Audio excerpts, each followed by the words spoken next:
केदारनाथ धामचे दरवाजे उघडले. आजपासून यात्रेला सुरुवात. भाविकांची मोठी गर्दी. केदारनाथ यात्रेला आजपासून म्हणजे 2 मे या दिवसापासून सुरुवात झालेली असून यासाठी देशभरातले भक्तगण दाखल झालेले आहेत. आज सकाळी 7 वाजता केदारनाथचे दरवाजे उघडलेले आहेत. उत्तराखंडचे मुख्यमंत्री पुष्कर सिंह धामी देखील यावेळेस उपस्थित होते. मुख्यमंत्री धामी यांनी यावेळेस रांगेत उभे असलेल्या भाविकांशी संवाद साधलाय. रात्री 10 वाजल्यापासून भाविक रांगेत उभे होते. पहलगाम हल्ल्यानंतर केदारनाथ यात्रेसाठी कडेकोट सुरक्षा पुरवण्यात आलेली आहे.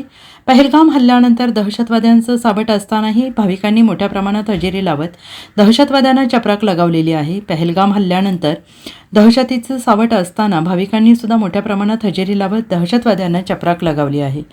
जून ते ऑगस्ट दरम्यान हवामान चांगलं राहिलं तर यावेळी 52 लाखाहून अधिक लोक केदारनाथ धाममध्ये पोहोचण्याची अपेक्षा आहे. 4 धाम म्हणजे बद्रीनाथ, द्वारका, पुरी आणि रामेश्वरम यासारखी 4 पवित्र स्थळे. या स्थळांची यात्रा करणं हिंदू धर्मात अत्यंत महत्त्वाचं मानलं जातं.